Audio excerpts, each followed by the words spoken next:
और बीजेपी तो उनको या तो लाठीचार्ज का काम कर रही है या गिरफ्तार करने का काम लेकिन कर रही आज भी देखने को मिला है, आज भी की ही अगर बात करें, बॉर्डर बटालियन के जो एस्पिरेंट्स हैं उनका साथ दे रहे हैं एकजुट जम्मू वाले। ये बॉर्डर बटालियन के एस्पिरेंट्स खुद कहते हैं कि एकजुट जम्मू वाले हमारे साथ खड़े हैं। फिर बॉर्डर बटालियन वालों को देखें तो वो भारतीय जनता पार्टी के जो नेता हैं उनके ऑफिस में आपको नजर आएंगे। तो कांग्रेस के इर्द गिर्द कोई नजर नहीं आ रहा। वहीं बीएसएफ सीआईएसएफ के एस्पिरेंट्स की बात की जाए, बाकी इन युवाओं की बात की जाए, तो ये आजकल तो धरने प्रदर्शन करते हुए ये भी कहने को तैयार हैं कि हम बीजेपी को वापस नहीं लाएंगे, हमें वोट देना पड़ा हम आम आदमी पार्टी को ले आएंगे। तो जुबान पर नाम तो कांग्रेस का होना चाहिए था as a leading opposition party. नाम आम आदमी पार्टी तक का आ गया, लेकिन कांग्रेस कहीं है नहीं। नहीं, कांग्रेस ही है। ये देखिए, ये आम आदमी पार्टी के तो कोई एग्जिस्टेंस है नहीं है जम्मू कश्मीर में, या फिर जम्मू की बात करें। यहाँ वाइब्रेंट अपोजिशन का रोल अगर कोई प्ले कर रही है वो कांग्रेस ही कर रही है। जम्मू कश्मीर में मुद्दों की कमी नहीं है।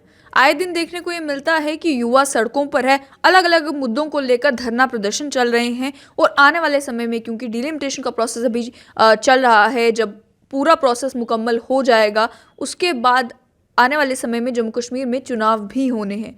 ऐसे में वो पार्टी जो एक बड़ी मजबूत पार्टी हुआ करती थी एक समय में, उस पार्टी के बारे में आजकल लोगों में इमेज ये बन चुकी है कि इस पार्टी को हम वोट क्या दें, इस पार्टी में तो इनफाइटिंग बड़ी है, ये तो आपस में लड़ते रहते हैं, ये हमारे मुद्दे कहाँ उठाएंगे। मेरे साथ इस समय डीडीसी पुंछ से शाहनवाज चौधरी हैं, कांग्रेस के हैं, और आप समझ भी चुके होंगे कि बात कांग्रेस की हो रही है। आज इनसे जानेंगे कि आने वाले समय में कांग्रेस ने भी चुनाव लड़ने हैं, तो इन मुद्दों को लेकर जहां कांग्रेस को सबसे आगे होना चाहिए था वहां कांग्रेस नज़र क्यों नहीं आ रही।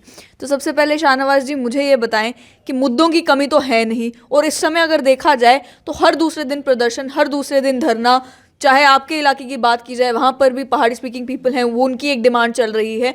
तो कांग्रेस इन सभी मुद्दों के ऊपर नज़र क्यों नहीं आती? पहले तो पल्लवी जी आपका धन्यवाद।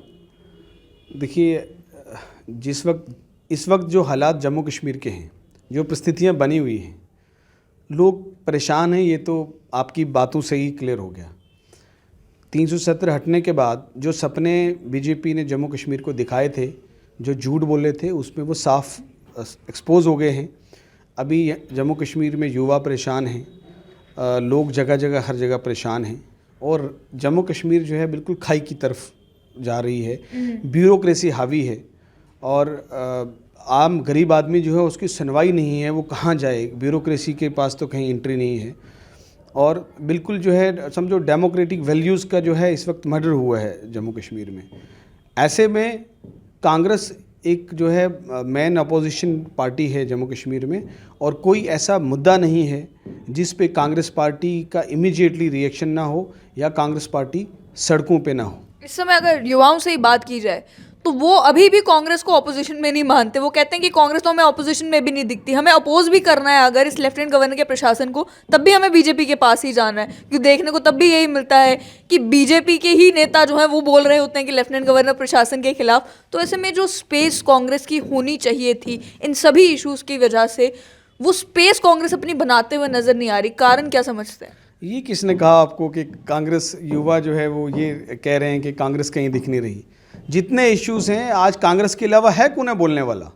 जितने इश्यूज़ हैं उस पे आज की डेट में सिर्फ कांग्रेस ही एक ऐसी पार्टी है जो इमीडिएटली सड़कों पर भी आ रही है, चाहे हमारे फ्रंटल विंग युवा कांग्रेस हो या मेन पार्टी हो। आज पिछले कई दिनों से आप देखो कि हर डिस्ट्रिक्ट में जगह जगह कांग्रेस पार्टी के लीडर सिस्टम रीच आउट कर रहे हैं, लोगों के बीच में जा रहे हैं। हमारी मेंबरशिप ड्राइव चल रही है, और हर इशू को लेके सड़कों पे जो है वो हमारे, चाहे कांग्रेस के प्रेसिडेंट हों या हमारे वर्किंग प्रेसिडेंट हों या बाकी पूरी पार्टी जो है वो आज जो है वो जगह जगह हर ज़िले में जाके रीच आउट कर रहे हैं। और आपने युवाओं की बात की, इस वक्त देश में सबसे ज़्यादा जो अनएम्प्लॉयमेंट रेट है 22% से ज़्यादा जम्मू कश्मीर में है। पिछले दिनों सीआईएसएफ के एस्पायरेंट्स का क्या हाल किया इन्होंने, बॉर्डर बटालियन के लोगों का क्या हाल किया। ये वो लोग थे, इनका अधिकार है, इनका राइट है जॉब्स के लिए। जब वो रोड प्रोटेस्ट पे बैठते हैं तो ये उनको उनका हक देने के बजाय लाठीचार्ज करते हैं, उनको ज़ख्मी करते हैं। ये है भाजपा का असली चेहरा। और फिर एक बात और, पीएससी, मतलब ये अजीबोगरीब बात जो है जो मैं कहने जा रहा हूँ, लोग हैरान होते हैं। इन्होंने नौकरियों के वादा किया था, वो नौकरियां तो दे नहीं पाए, लेकिन जो पीएससी ने 2019 से पहले जो नोटिस, जो नौकरियों का प्रोसेस शुरू किया था, वो प्रोसेस कंप्लीट हो गया था। अब लिस्टें जारी होने वाली थी वो भी वापस कर लिया। तो ये जो इन्होंने वादा किया था देश में 2 करोड़ नौकरियां, और फिर जम्मू कश्मीर में वादा किया था 317 हटने के बाद हम इतनी नौकरियां दें कि कहाँ हैं नौकरियां। तो युवा सड़कों पर हैं। ये युवा जब सड़कों पर हैं तो कांग्रेस पार्टी ही इनका हालचाल पूछने जाती है, और बीजेपी तो उनको या तो लाठीचार्ज का काम कर रही है या गिरफ्तार करने का काम। लेकिन आज भी देखने को मिला है, आज की ही अगर बात करें, बॉर्डर बटालियन के जो एस्पिरेंट्स हैं उनका साथ दे रहे हैं एकजुट जम्मू वाले। ये बॉर्डर बटालियन के एस्पिरेंट्स खुद कहते हैं कि एकजुट जम्मू वाले हमारे साथ खड़े हैं। फिर बॉर्डर बटालियन वालों को देखें तो वो भारतीय जनता पार्टी के जो नेता हैं उनके ऑफिस में आपको नजर आएंगे। तो कांग्रेस के इर्द गिर्द कोई नजर नहीं आ रहा। वही बीएसएफ सीआईएसएफ के एस्पिरेंट्स की बात की जाए, बाकी इन युवाओं की बात की जाए, तो ये आजकल तो धरने प्रदर्शन करते हुए ये भी कहने को तैयार हैं कि हम बीजेपी को वापस नहीं लाएंगे, हमें वोट देना पड़ा हम आम आदमी पार्टी को ले आएंगे। तो जुबान पर नाम तो कांग्रेस का होना चाहिए था as a leading opposition party. नाम आम आदमी पार्टी तक का आ गया, लेकिन कांग्रेस कहीं है नहीं। नहीं, कांग्रेस ही है। ये देखिए, ये आम आदमी पार्टी के तो कोई एग्जिस्टेंस है नहीं है जम्मू कश्मीर में, या फिर जम्मू की बात करें।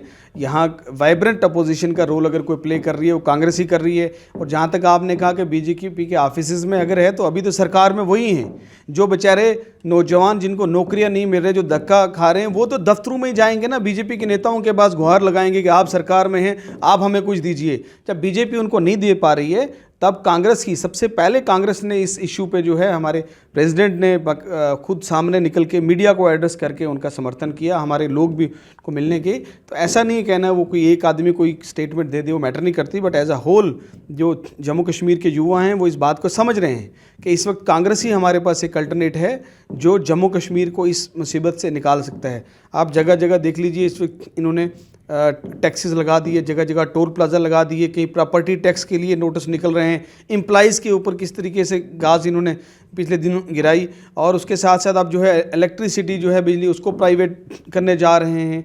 वो गरीब लोग कहाँ जाएंगे, एम्प्लॉइज़ डिपार्टमेंट के परेशान हैं। और इसके अलावा इन्होंने जो वादे किए थे कि हम जम्मू कश्मीर में जो है बड़े प्रोजेक्ट्स लाएंगे, प्राइवेट इन्वेस्टमेंट होगी, एम्प्लॉयमेंट, कहाँ है प्राइवेट इन्वेस्टमेंट? एक भी प्रोजेक्ट ये जम्मू कश्मीर में नहीं ला पाए। ये पुराने प्रोजेक्ट जो जम्मू कश्मीर में कांग्रेस के समय शुरू हुए थे उन्हीं की रिबन काटी, उसके अलावा कोई प्रोजेक्ट नहीं ला पाए जम्मू में। मैं हमेशा मानते हैं आपका पीआर गेम जो है वो थोड़ा कमजोर है, इस वजह से आप या तो इन सभी प्रोजेक्ट्स के क्रेडिट नहीं ले पाते हैं, और साथ में अगर कहीं आप युवाओं के साथ खड़े हैं, कहीं आप कोशिशें कर रहे हैं, तो वो भी कहीं लोगों के माइंड में वो इमेज नहीं बन पाती कि कांग्रेस वापस से एक्टिव हो गई है। पीआर गेम जरा वीक है। देखिए, ये बात तो मैं मानता हूँ कि मार्केटिंग में उनको पीएचडी है बीजेपी को। वो सुबह एक झूठ बोलते हैं, शाम तक उसको सच करने में महारत रखते हैं, क्योंकि उनका वो आप सच बोल के भी नहीं मनवा पाते लोग। लेकिन इसमें कोई शक नहीं है, क्योंकि काम हमने किया, हम उसकी वाकई मार्केटिंग नहीं कर पाए और वो उसका जो है झूठा क्रेडिट लेने की कोशिश की। ये बात स्वीकार करता हूँ मैं, ये सच है। लेकिन बीजेपी से बड़ा कोई झूठ वाकई कोई नहीं बोल सकता है। अभी इन्होंने जो स्टेट के हालात कर दिए हैं, अभी जम्मू कश्मीर इस इंतज़ार में थी कि चुनाव करवाएंगे, जल्दी से डिलिमिटेशन करें। अभी जो डिलिमिटेशन प्रोसेस इन्होंने किया, डिलिमिटेशन का जो कमीशन आया, उसने जो हाल किया, जो रिपोर्ट हमारे पास सामने आई, वो लगा कि वो तो बीजेपी फ़ायदा पहुंचाओ कमीशन था, वो डिलिमिटेशन कमीशन नहीं था। क्योंकि डिलिमिटेशन कमीशन को बहुत इम्पार्शियल, बिल्कुल फेयर रहना था और जम्मू कश्मीर की लोगों की ग्राउंड की सिचुएशन देख के किया था। कहीं जम्मू कश्मीर में उन्होंने दौरा नहीं किया। जम्मू और श्रीनगर में बंद कमरे में बैठ के बीजेपी ने जो उसको लेकर एक ऑडियो भी वायरल हुई थी, उसको लेकर भी कांग्रेस ने कोई बीजेपी को लताड़ा हो, बीजेपी को खींचा हो, लोगों को बताने की कोशिश की हो कि देख लीजिए बीजेपी के नेता क्या कह रहे हैं, वो भी नहीं हो पाया। नहीं, बिल्कुल किया, तो मौका मिला था। नहीं, बिल्कुल किया आपने, आप कवर नहीं किया, आपने शायद कवर नहीं किया इस इश्यू पे। मैं उस पर ही आ रहा था अभी कि इन्होंने जो ये बोलते थे कि नहीं, ये तो इंडिपेंडेंट डिलिमिटेशन कमीशन ने अपने तौर पे किया। एक रविंदर रैना जी का और शक्ति परिहार जी का एक जो है वो ऑडियो वायरल हुआ, उसमें पूरे जम्मू कश्मीर की जनता के सामने सच सामने आ गया कि इन्होंने जो है क्या किया था। और 2 दिन पहले जो है खुद हमारे जो कांग्रेस के प्रेसिडेंट हैं मीर साहब और जो रमन भल्ला जी हैं और बाकी साथियों ने कांग्रेस दफ्तर में प्रेस कॉन्फ्रेंस करके पूरी जम्मू कश्मीर की जनता को बताया कि ये एक्सपोज हो गए, जो ये कहते थे कि ये हमारा काम नहीं है, ये तो डिलिमिटेशन कमीशन का। तो ये सच सामने आ गया लोगों के सामने, ये डिलिमिटेशन कमीशन का काम नहीं था। ये जो सारी रिपोर्ट तैयार की है ये बीजेपी ने बैठ के तैयार किया, डिलिमिटेशन कमीशन के तो सिर्फ उस पर सिग्नेचर्स होके सामने आया है। और जो इन्होंने कॉन्स्टिट्यूंसीज को सिर्फ बीजेपी को मोटिव देने के लिए जो लोगों को परेशान किया है, इसके लिए लोग इनको माफ़ नहीं करेंगे। मैंने पिछले दिनों जब जिस दिन डिलिमिटेशन कमीशन की रिपोर्ट आई थी, मैंने मीडिया के कुछ पत्रकारों से बात करते हुए मैंने चुनौती दी है इलेक्शन कमीशन को। मैं आज दोबारा चुनौती देता हूं, आपका एक जिम्मेदार चैनल है, उस पर मैं ये चुनौती देता हूं डिलिमिटेशन कमीशन को, सरकार को, कि मैं अपने ही ज़िला की एग्जांपल देता हूं, पुंछ की। आप वहां आ जाइए, डिलिमिटेशन कमीशन आए, आप भी पत्रकार सबको सामने बुलाए। अगर वो जस्टिफाई कर दें कि हमने जो डिलिमिटेशन कमीशन में जो सीट्स हमने इधर से उधर की है, अगर वो जस्टिफाई कर दें, मैं राजनीति छोड़ दूंगा और मैं माफ़ी मांगूंगा सरकार से। लेकिन क्या किया है उन्होंने, डिस्ट्रिक्ट का एक कॉर्नर उठा के इधर कर दिया, दूसरा कॉर्नर उठा के इधर कर दिया। ना टोपोग्राफी को देखा इन्होंने, ना वहाँ पे कोई पॉलिटिकल वहाँ सिचुएशन देखी ग्राउंड पे, ना कोई इन्होंने एडमिनिस्ट्रेटिव यूनिट्स को देखा, कुछ नहीं देखा। सिर्फ इन्होंने जो है अपने मोटिव को पूरे करने के लिए इन्होंने एक जो इंस्टीट्यूशन है इतना बड़ा, उस इंस्टीट्यूशन की गरिमा को नुकसान पहुंचाया है। तो इस वक्त जम्मू कश्मीर के इन्होंने ऐसे हालात कर दिए हैं कि सिर्फ ब्यूरोक्रेसी के रहमो करम पे है। इस वक्त किसी की कोई सुनवाई नहीं। पिछले दिनों देखा आपने यहाँ, हालांकि इलेक्टेड इंस्टीट्यूशन, मैं खुद डीडीसी मेंबर हूँ, और आपने देखा पिछले दिनों किश्तवाड़ की डीडीसी चेयरपर्सन यहाँ एडमिनिस्ट्रेशन को गुहार लगाते हुए जम्मू रोते हुए दिखाई दी। तो ये हालत है, उनकी सुनवाई नहीं है। जो इलेक्टेड रिप्रेजेंटेटिव हैं, हमें पूछा तक नहीं, ये कहते हैं कि हमने एम्पावर किया है। इस वक्त एक ही इलेक्टेड इंस्टीट्यूशन है, सबसे मेन जो है वो डिस्ट्रिक्ट डेवलपमेंट काउंसिल का इंस्टीट्यूशन है जम्मू कश्मीर में। लेकिन डिलिमिटेशन कमीशन ने गवारा नहीं समझा कि उनसे बात कर लें, ना किसी डिस्ट्रिक्ट का दौरा किया। तो ये इस वक्त डिक्टेटरशिप की तरफ इस देश को जहाँ ले जा रहे हैं, वहाँ इस प्रदेश को भी लेके जा रहे हैं। कहीं डेमोक्रेटिक तरीके से जो है वो प्रक्रिया जो है प्रोसेस नहीं हुआ है। तो ये इस जम्मू कश्मीर को इस वक्त जो है जो हालात बन रहे हैं, ट्रेडर्स इस वक्त परेशान हैं, बिजनेस, ये समय जिस समय लोग परेशान हैं, वो समय ऑपोजिशन के लिए मोस्ट राइप होता है सत्ता परिवर्तन के लिए, कि भाई जल्द ही चुनाव हो जाए तो जो सरकार है वो बदल जाएगी, क्योंकि लोग सरकार से बड़े परेशान हैं। आपसे जानना चाहूंगी कि डिलिमिटेशन का प्रोसेस तो अभी आने वाले समय में खत्म होगा, फिर चुनाव अनाउंस किए जाएंगे। कांग्रेस तैयार है चुनावों के लिए जम्मू कश्मीर में? देखिए, कांग्रेस तो कब से कह रही है कि आप चुनाव करवाइए, और ये भी देखने को मिल रहा है ना, फिर आपके एक नेता अलग रैली में चले जाते हैं, दूसरे नेता अलग रैली में चले जाते हैं, तो लोग कंफ्यूज हो जाते हैं कि हम किस नेता के साथ चलें। देखिए, सब लोग कांग्रेस पार्टी के पीछे हैं। डिफरेंसेस किस में नहीं होते हैं? बीजेपी में आपस में लड़ाई नहीं है क्या? चार गुट हैं, वो अलग बात है कि मीडिया थोड़े बताने से डरती है, नहीं तो कांग्रेस का छोटी तो उनका यूनाइटेड फ्रंट बड़ी जल्दी सामने आ जाता है। यहाँ पर जो है वो क्लियरली देखने को मिलता है कि दो अलग अलग हिस्से, दो अलग अलग साइड चल रहे हैं। देखिए, ये डेमोक्रेसी नहीं, खूबसूरती है। ये यही तो जमहूरियत की यही तो खूबसूरती है डेमोक्रेसी की। पार्टी में इतना इंटरनल इतना छूट, इतना आई मीन टू फेयरनेस है कि आपको आपका ओपिनियन आप रख सकते हो। बीजेपी में कोई नेता हिम्मत नहीं रख सकता किसी के खिलाफ बोलने की, उसको 2 मिनट में जो है वो काबू करना जानते हैं। लेकिन हमें वहाँ आपको इजाज़त है, आपको छूट है कि आप अपना ओपिनियन रख सकते हो, इसलिए खुलेआम ओपिनियन। लेकिन जहाँ तक पार्टी की बात है, जब चुनाव होंगे या पार्टी की लीडरशिप की बात है, सारे लोग लीडरशिप के पीछे खड़े हैं, कोई प्रॉब्लम नहीं है। और कांग्रेस तैयार है। कांग्रेस पहले दिन से कह रही है कि आप चुनाव करवाइए। और ये कहते हैं, जो आप सवाल आपने भी पूछा, और भी अक्सर जो सवाल पूछते हैं कि कांग्रेस जो है वो तैयार नहीं है या अपोजिशन में अभी उस तरीके से वाइब्रेंट नहीं है। अगर नहीं है तो चुनाव क्यों नहीं करवा रहे जम्मू कश्मीर में बीजेपी? जम्मू में आप भी इस बात को मानते हो, नेशनल पार्टी 2 ही हैं, बीजेपी है या कांग्रेस है। रीजनल पार्टी का जम्मू में एग्जिस्टेंस नहीं हो सकता। अगर कांग्रेस कमज़ोर है तो बीजेपी के पास तो फिर तो सोने पे सुहागा गए, फिर तो बीजेपी कब से इलेक्शन करवा देती, जम्मू में आराम से बीजेपी की सरकार होती। फिर चुनाव क्यों नहीं करवाए, क्यों डिले कर रहे हैं? इसलिए कि इनको डिलिमिटेशन प्रोसेस हो रहा है। डिलिमिटेशन प्रोसेस का कब हो जाना चाहिए था? अब तक तो उनको कब डेट दी, उनको एक्सटेंशन मिली, आज भी वो डिले कर रहे हैं। डिलिमिटेशन कमीशन को बहुत डिले किया है इन्होंने। क्यों डिले कर रहे हैं? इसलिए कर रहे हैं कि चुनाव नहीं करवाना चाहते। क्यों चुनाव नहीं करवाना चाहते? इनको पता है जम्मू में इनकी पाँव के नीचे से मिट्टी खिसक गई है, ज़मीन इनकी खिसक गई हुई है।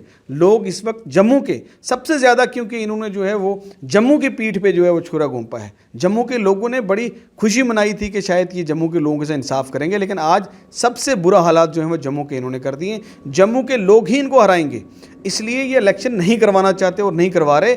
ब्यूरोक्रेसी के कंट्रोल में इस वक्त पूरा जम्मू कश्मीर जो है वो चल रहा है। किसी आम आदमी की सुनवाई नहीं है। आपके पुंछ की अगर बात की जाए तो पुंछ में भी एक मुहिम जो है वो चल पड़ी है कि जो पहाड़ी स्पीकिंग पीपल है उनके एसटी स्टेटस दिया जाए, उसके लिए मुहिम वहाँ पर चल रही है। तो वहाँ के पहाड़ी कई सारे नेताओं ने ये भी कहा कि अगर हमें एसटी स्टेटस मिल जाता है तो हम याद रखेंगे कि एसटी स्टेटस हमें किसने दिया है और इलेक्शन के टाइम में भी हम उसका इस्तेमाल जो है फिर सोच समझकर अपना वोट डाला करेंगे। तो आपको लगता है कि ये भी जो मुहिम चल रही है ये भी कांग्रेस पर कहीं भारी पड़ सकती है? देखिए, ये बीजेपी एक्सपोज हो जाएगी और हो रही है। बीजेपी सिर्फ लोगों को लड़ाने का काम करना जानती है। वो चाहते हैं कि कैसे डिवाइड एंड रूल किया जाए और वहाँ कैसे गुजर्स कम्युनिटी को और पहाड़ी कम्युनिटी को आपस में लड़ाया जाए। ये साजिश है बीजेपी की और लोग अब समझ रहे हैं। देखिए, ये गुजर्स को बोलते थे कि हमने बहुत एम्पावर किया, गुजर्स को बोलते थे हमने पॉलिटिकल रिजर्वेशन दी, हम बहुत इन्होंने डंडोरा पीटा। हालांकि जब यूटी बन गई जम्मू कश्मीर में तो सारे सेंट्रल लॉज यहाँ एप्लीकेबल हो गए। फॉरेस्ट राइट एक्ट बोला जी, हमने forest right act Jammu Kashmir में दे दिया गुजर्स को। और मैं आपको हकीकत बताता हूँ, मैं खुद फॉरेस्ट राइट एक्ट का मेंबर हूँ डिस्ट्रिक्ट पुंछ का। इन्होंने इनकी कथनी और करनी में मैं हमेशा बोलता हूँ फ़र्क है। ये सामने कुछ पर्दे के पीछे इनकी कुछ साजिश चल रही होती है। यहाँ तो ये स्टेज से बोलते हैं, एलजी साहब बोलते हैं, होम मिनिस्टर चिल्ला चिल्ला के बोलते हैं हमने गुजर्स को एम्पावर कर दिया, हमने फॉरेस्ट राइट एक्ट दे दिया। फॉरेस्ट राइट एक्ट की इम्प्लीमेंटेशन नहीं होने दे रही है। ये ग्राउंड पे वहाँ पे आज तक इंडिविजुअल केसेस नहीं आ पा रहे। डिस्ट्रिक्ट कमेटी हमारे नीचे से जो है प्रोसेस होकर डिस्ट्रिक्ट कमेटी तक नहीं पहुँचते। क्यों? क्योंकि इंटरनली ब्यूरोक्रेसी को पूरा इशारा है कि ये केसेस मत होने दीजिए। अभी तक वो इम्प्लीमेंटेशन नहीं हो पा रहा है। पॉलिटिकल रिजर्वेशन की बात की तो पॉलिटिकल रिजर्वेशन जो है पूरे एक डिस्ट्रिक्ट को कर दिया, वहाँ मतलब नहीं था। आपने करना था जहाँ दबे कुचले गुजर कम्युनिटी के लोग नगरोटा में रहते थे, कहीं आरएसपुरा में रहते थे, कहीं डोडा में रहते थे, कहीं कश्मीर में अलग अलग, वहाँ पे आपने सीट रिजर्व करनी थी। आपने लड़ाने के लिए जो है पूरा डिस्ट्रिक्ट पुंछ रिजर्व कर दिया। तो ये इन्होंने ना तो कुछ पहाड़ीज़ को देना है ना गुजर्स को देना है। इन्होंने आपस में लड़ा के इन्होंने अपनी सियासत चमकानी है, अपने जलसे इन्होंने करने हैं, रैलीज़ करनी है और इसके अलावा इनका कोई मकसद नहीं है। इन्होंने ना सिर्फ गुजर या पहाड़ी बल्कि इन्होंने किसी भी मज़हब का, किसी कास्ट से कोई इनका कोई धर्म नहीं है। ये सिर्फ जो है अपनी सियासत चमकाने के लिए, पावर में आने के लिए किसी हद तक भी गिर सकते हैं, किसी झूठ का भी सहारा ले सकते हैं। क्या ये बात लोगों को समझाने में कांग्रेस कामयाब हो पाएगी इलेक्शन से पहले पहले? बिल्कुल हो पाएगी कांग्रेस। अब लोग खुद समझ आ गए, अब हमें भी समझाने की ज़रूरत नहीं है। लोगों ने खुद इनको देख लिया। इन्होंने जो 370 हटने के बाद जो इन्होंने वादे किए थे जम्मू कश्मीर के साथ, on the floor parliament house में इन्होंने जो झूठ बोले थे, उस वक्त इन्होंने कहा था कि जम्मू कश्मीर की जो है, जम्मू कश्मीर में कोई नया प्रोजेक्ट नहीं है, कोई जो है इंडस्ट्रीज़ नहीं हैं, जम्मू कश्मीर की डेवलपमेंट जो है वो देश में सबसे कम है और यही एक 370 ही एक हडल है। लेकिन हुआ क्या? उस वक्त भी झूठ बोला। उस वक्त जम्मू कश्मीर की इकॉनमी जो है वो देश में गुजरात से बेहतर था, जिस गुजरात मॉडल की ये बात करते हैं। आज पिछले 2 साल में आप देखिए अनएम्प्लॉयमेंट जम्मू कश्मीर में सबसे ज़्यादा जो है बढ़ गई है। सबसे ज़्यादा बिज़नेस को नुकसान जो है जम्मू कश्मीर में हुआ है। आज इकानमी जो है जम्मू कश्मीर की कहाँ चली गई है? इन्होंने एक भी नया कोई प्रोजेक्ट नहीं लाया, ना कोई इन्वेस्टमेंट की, सिर्फ जो है कागज़ों में और बयानों में इन्होंने जो है बड़े बड़े झूठ बोले हैं। इस वक्त जम्मू कश्मीर बहुत क्राइसिस में है। इन्होंने कहा कि हम मिलिटेंसी ख़त्म हो जाएगी, टेररिज्म ख़त्म हो जाएगा। कहाँ है? आप बताइए कि पिछले दिनों पुंछ में किस तरह के हालात रहे। जो जिस डिस्ट्रिक्ट में बिल्कुल मिलिटेंसी थी ही नहीं, उसमें कितने हमारे नौजवान शहीद हुए। कश्मीर में पिछले दिनों सिविलियन किस तरीके से किलिंग्स हुई। हमारे जवान आज भी लगातार वहाँ शहीद हो रहे हैं। ये कहाँ सोए हैं? इनके 56 इंच का वो सीना कहाँ है? बॉर्डर पे उसी तरह लोग परेशान हैं। तो इनकी वजह से जो है जम्मू कश्मीर की प्रॉब्लम्स बहुत ज़्यादा बढ़ गई हैं, कम नहीं हुई हैं। महंगाई कहाँ चली गई है? जो हम गैस सिलेंडर जो 400 में थे आज 1000 पार करके है। पेट्रोल के रेट्स कहाँ चले गए हैं? लेकिन आने वाले चुनावों में क्या कांग्रेस का मुद्दा यही होगा कि बीजेपी हटाओ तो कांग्रेस लाओ, या फिर और भी कोई इश्यूज होंगे जो आप आश्वासन लोगों को दे पाएंगे कि अगर कांग्रेस को जम्मू वाले अपना साथ देते हैं, अपना समर्थन देते हैं तो कांग्रेस करेगी क्या? बिल्कुल, कांग्रेस इस पर ग्राउंड वर्क कर रही है। कांग्रेस लोगों के पास, जम्मू कश्मीर के लोगों के पास रीच आउट कर रही है। हम अपना मैनिफेस्टो तैयार करेंगे और जो जिस खाई में जम्मू कश्मीर के इन्होंने धकेल दिया उससे वापस लाने के लिए एक रोड मैप जम्मू कश्मीर को कांग्रेस देगी। और युवाओं के लिए, नौजवानों के लिए और जम्मू कश्मीर के लोगों के लिए क्या रोड मैप है, क्या मैनिफेस्टो है, वो उन इश्यूज़ की हम बात करेंगे। उन इश्यूज़ को लेकर लोगों को, जब भी इलेक्शन होगा, उन इश्यूज़ को लेकर हम लोगों के बीच में जाएंगे। और मुझे यकीन है, आप देखिए कि कांग्रेस जो है वो जम्मू कश्मीर में सिंगल लार्जेस्ट पार्टी रहेगी और हम जम्मू कश्मीर के लोगों का दिल जीतेंगे और हम सरकार बनाएंगे और इस परेशानी से लोगों को बाहर निकालेंगे। आखिर में ऑर्गेनाइजेशनल स्ट्रक्चर की अगर बात की जाए तो कांग्रेस ने एक बड़ा बदलाव तब किया था जिस समय रमन भल्ला को कांग्रेस का वर्किंग प्रेसिडेंट बनाया गया था। जो एक बड़ी डिमांड भी जो है वो जम्मू क्षेत्र से थी कि अगर कांग्रेस को वोट अगर जम्मू से मिलते हैं तो जम्मू का भी कोई अध्यक्ष होना चाहिए। वर्किंग प्रेसिडेंट ही बनाया, लेकिन बनाया। तो क्या आपके वर्किंग प्रेसिडेंट ये समझ रहे हैं कि वो जम्मू रीजन के जो हैं वो वर्किंग प्रेसिडेंट हैं, वो केवल गांधीनगर कॉन्स्टिट्यूंसी के या जम्मू के अन्य कुछ एक कॉन्स्टिट्यूंसीज के ही नेता जो हैं वो नहीं हैं? क्या वो बाकी इन इलाकों की ओर भी ध्यान दे रहे हैं? देखिए, रमन भल्ला जी जो हैं वो लोगों के साथ बहुत क्लोजली एसोसिएटेड रहते हैं, 24/7 लोगों के लिए अवेलेबल रहते हैं। सबसे ज़्यादा वर्कर्स कांग्रेस पार्टी के उनको चाहते हैं और ये डिमांड भी थी सबकी कि जम्मू की रिप्रेजेंटेशन दिया जाए और रमन सारे वर्कर्स की एक ही हमारी भी सबकी मांग थी कि रमन भल्ला जी को जो है वर्किंग प्रेसिडेंट बनाया जाए और उनको कांग्रेस पार्टी ने वर्किंग प्रेसिडेंट बनाया। आज पिछले कई दिनों से देखो वो आपको गांधीनगर में नहीं दिखेंगे वो आज सांबा थे, 2 दिन पहले रियासी थे, उधमपुर थे और उसके अलावा रामबन थे। अलग अलग डिस्ट्रिक्ट्स में लगातार टूरिंग कर रहे हैं वो और लगातार वर्कर्स से मिल रहे हैं, लोगों के बीच में जा रहे हैं और उनकी जो है अपनी एक फॉलोइंग है लोगों में रमन भल्ला जी की और इसका बहुत फ़ायदा होने वाला है। लोग उनको चाहते हैं। क्या और जिस तरीके से कांग्रेस छोड़ नेता जो है अन्य पार्टीज में जा रहे थे, कोई पॉसिबिलिटी है कि इलेक्शन से पहले अन्य पार्टी से लोग कहीं कांग्रेस में वापस आए? अब तो वापस आना शुरू हो गए। अब तो कांग्रेस पार्टी से जा नहीं रहा, अब तो कांग्रेस पार्टी में आने के सीधा आपने देखा ना, XMLA चिनेनी जो बीजेपी के थे उन्होंने वापस ज्वाइन किया। हमारे कुछ साथी चले गए थे वो भी वापस आना शुरू हो गए। अब लोगों को पता चल गया है कि अब कांग्रेस पार्टी का फ्यूचर है और कांग्रेस पार्टी अगली सरकार बनाने जा रही है। अब देखिएगा धीरे धीरे लोग कांग्रेस में आएंगे। बाकी इलेक्शंस में तो ये आना जाना लगा रहता है, लेकिन अब कांग्रेस पार्टी में आप देखेंगे कि बहुत सारे चेहरे आने वाले दिनों में आएंगे और कांग्रेस जो है अमर होकर इस वक्त लोगों की आवाज़ जो है जम्मू कश्मीर में उभरेगी। PR स्ट्रॉन्ग करेंगे अपना इलेक्शन से पहले? बिल्कुल करेंगे, इस पे हम काम कर रहे हैं। PR पे हम काम कर रहे हैं और हम जो लोगों की आवाज़ है, जो इश्यूज़ हैं, उन पे जो हम लड़ाई लड़ रहे हैं उसको लोगों तक पहुंचाने की कोशिश करेंगे और जो इनकी कमियां हैं उसको लोगों तक पहुंचाने की जो है वो हम PR पे, सोशल मीडिया पे और मीडिया पे पूरा काम करेंगे। मुझे उम्मीद है कि मीडिया भी उसमें जो सच्चाई है उसको सामने लाने में जो है वो अपना रोल प्ले करेगी। बहुत बहुत शुक्रिया। तो आपने साफ तौर पर सुन लिया कि कांग्रेस भी आने वाले टाइम पर कोशिश कर रही है कि अपनी खामियों को दूर किया जाए, जिस खामियों की वजह से वो लोगों से दूर हो गए थे और जिस तरीके से लोगों में रोष और गुस्सा आजकल कई सारे इश्यूज़ को लेकर देखने को मिल रहा है, उसे क्या कांग्रेस इलेक्शन से पहले कैश इन कर पाती है या नहीं, ये तो इलेक्शंस के टाइम पर पता चलेगा।